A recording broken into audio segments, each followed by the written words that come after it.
Polisi akan mempertegas ancaman maksimal bagi provokator yang menyebarkan konten provokatif di media sosial.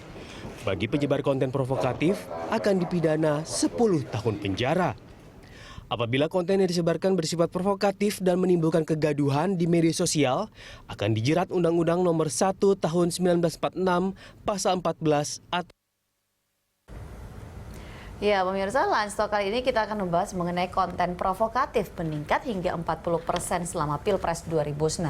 Nah, konten provokatif ini mulai marak beredar setelah lembaga survei mengumumkan hasil hitung cepat Pilpres 2019.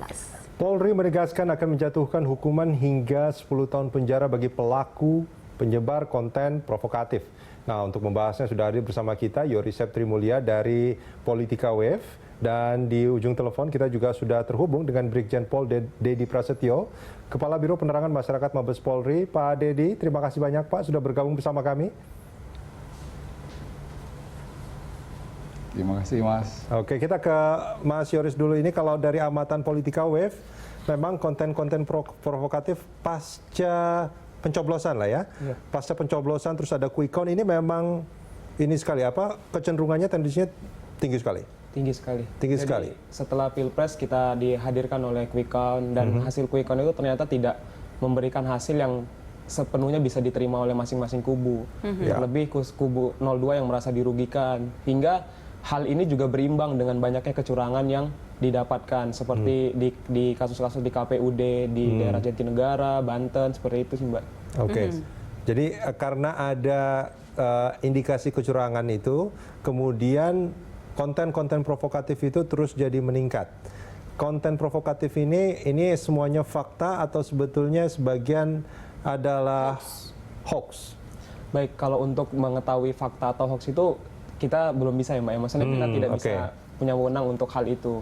Karena hal ini wewenangnya dari Divisi Humas Polri atau KPU atau Panwaslu dan Bawaslu seperti itu. Oke, tapi intinya kalau dari konten yang bernada provokatif sendiri itu mengalami peningkatan sekitar 40%, bisa dikatakan seperti itu? Iya, benar. Karena yang seperti saya tadi bilang Mbak, banyak pencarian fakta atau pencarian hal-hal terkait kecurangan pemilu, terkait hal-hal seperti pemilu di luar negeri pun masih aja dibawa ke Indonesia, misalnya terkait di pemilu sebelumnya seperti di negara-negara luar yang banyak kritik dari orang Indonesia sih seperti itu. Oke, jadi mungkin ketika mereka menemukan satu persoalan dan kemudian dibawanya ini ke ranah media sosial dan di situ kemudian dipublishnya itu memicu adanya konten provokatif lainnya. Iya. Oke.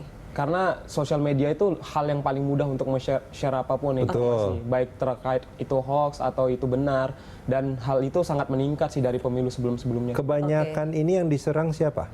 Kalau untuk diserang itu masing-masing kubu saling menyerang, Mbak. Oh, masing-masing kubu saling menyerang. Oke. Ada netizen yang menganggap kita sepertinya udah muak dengan hal seperti ini. Oh ya. Kita sudah dihadapkan pada pilpres yang cukup panjang dan kita ingin pasca pilpres itu pemerintah mulai lagi bekerja atau hal-hal yang belum selesai, ya kita pengen dong. Tapi kita selalu dihadapkan seolah-olah pilpres ini jadi peristiwa yang sangat lama yang harus berlangsung dialami kita semua. Betul, padahal kan sebetulnya sekarang tinggal menunggu KPU itu hasilnya apa. Kalau ada kecurangan tinggal dilaporkan kecurangan itu. Kalau memang ada sengketa pemilu tinggal diserahkan ke Mahkamah Konstitusi kan gitu kan. Nah, itu dia. Ya cebong kampret bersatulah sekarang nih. Sudah gitu. Oh, itu harus bisa berhenti. Udah tidak ada lagi labeling cebong dan kampret. Itu sudah selesai. Sudah selesai. Oke, kita tanya ke Pak Dedi. Pak Dedi, ini kalau dari pihak kepolisian sendiri seperti apa sih melihat maraknya konten-konten bernada provokatif seperti itu ya di media sosial? Ya, baik Mbak.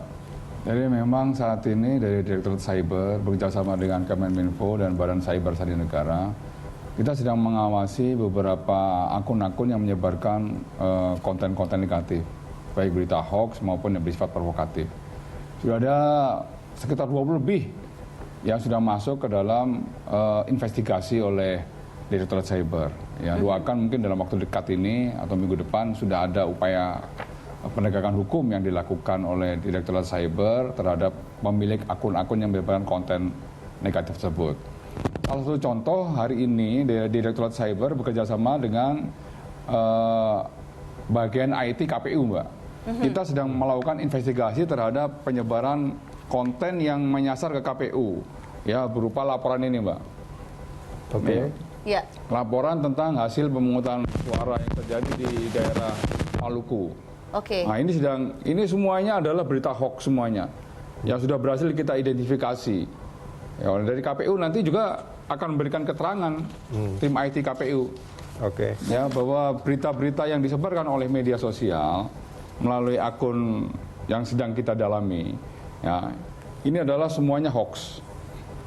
Ya, ini juga bisa mengganggu kinerja KPU. Oke. Kalau KPU ya diserang terus oleh kelompok-kelompok atau konten-konten yang berisi sifatnya hoax atau palsu seperti ini, Mbak. Nah, kebetulan saya sedang melihat konten yang sama yang seperti yang Jadi ditunjukkan dengan Pak Dedi, tetapi yang saat ini kan banyak sekali masyarakat yang kemudian ikut menyebarkan ketika ada satu, kemudian ikut menyebarkan informasi-informasi tanpa mengecek dulu kebenarannya. Jadi mungkin masyarakat yang tadinya tidak mau terprovokasi pun bisa jadi ikut terprovokasi seperti itu, Pak Dedi. Ya, betul, Mbak. Kami sangat menyadari bahwa 150 juta pengguna internet aktif itu, ya sebagian kecil saja yang memang memiliki literasi digitalnya yang baik. Oke. Dan justru sebagian besar itu memiliki literasi digital yang rendah. Ya, karena apa? Karena mereka sangat mudah mempercayai akun-akun yang menyebarkan konten-konten seperti itu, tanpa melalui klarifikasi konfirmasi dulu terhadap isi yang ada di dalam konten itu. Oke. Baik itu berupa narasi-narasi seperti ini, foto-foto yang ditampilkan di media sosial. Ya, sumbernya juga ya tidak dicek dulu apakah sumber ini kredibel atau tidak. Ya. Sumbernya ini tidak bisa dicek ya, karena di media sosial itu sebagian besar akun-akun yang menyebarkan konten-konten seperti ini adalah anonimus. Oke. Pak Dedi, ini namun demikian dari hasil laboratorium forensik cyber akan mendalami jejak digital yang ditinggalkan oleh akun-akun tersebut. Pak Dedi, saya mencoba untuk mengutip pernyataan Pak Dedi nih di media. Ini kalau sebar konten bersifat provokatif yang menimbulkan kegaduhan, kalau buat onar, ini saya potong ini ya Pak ya. Kalau buat onar, ini sesuai pasal di Undang-Undang ITE Pak ya, ancaman hukumannya itu bisa sampai 10 tahun penjara. 1 tahun 1. Ancaman hukumannya? 1 tahun 1946. Iya, ancaman hukuman ya 10 tahun. penjara. Oh, itu bukan yang ITE Pak ya? Betul. Bukan yang ITE, itu yang Undang-Undang nomor 1 tahun 46 ya? Untuk ITE pasal 27, 28. Betul, kalau ITE 27, 28, kemudian 45A. Itu ancaman hukumannya berapa lama Pak? Di bawah 5 tahun Mas, Di tapi bawah ada 5 tambahan tahun. denda. Di bawah 5 tahun. Nah, ini konten yang Di bawah bersifat 5 tahun, provokatif ya, ini, betul. yang hoax saja atau sebetulnya yang fakta tapi di framing?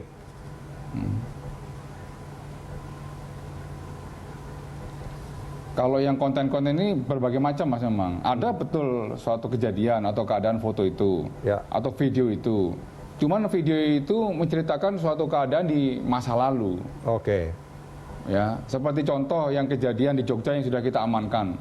Ya, seorang yang dikenal oratornya adalah yang si Gimbal. Dia sedang berorasi unjuk rasa menyangkut masalah ojek online. Oke. Tapi framingnya, narasi-narasi yang dibangun oleh akun yang menyebarkan video tersebut, ya itu digiring kepada pemilu. Oke. Ya, memprovokasi masyarakat untuk berbondong-bondong ke Jakarta untuk melakukan aksi. Oke. Nah, Saya konfirmasi itulah. sekali lagi, Terus juga akun-akun ada ini juga semuanya udah diketahui Pak ya? Sudah diidentifikasi oleh Polri? Sudah. Oke. Baik. Sudah. Pak Dedi, kita jeda sebentar, kita akan lanjutkan ini dari segmen Kemenminfo berikut. dan Badan Cyber Sandi Negara juga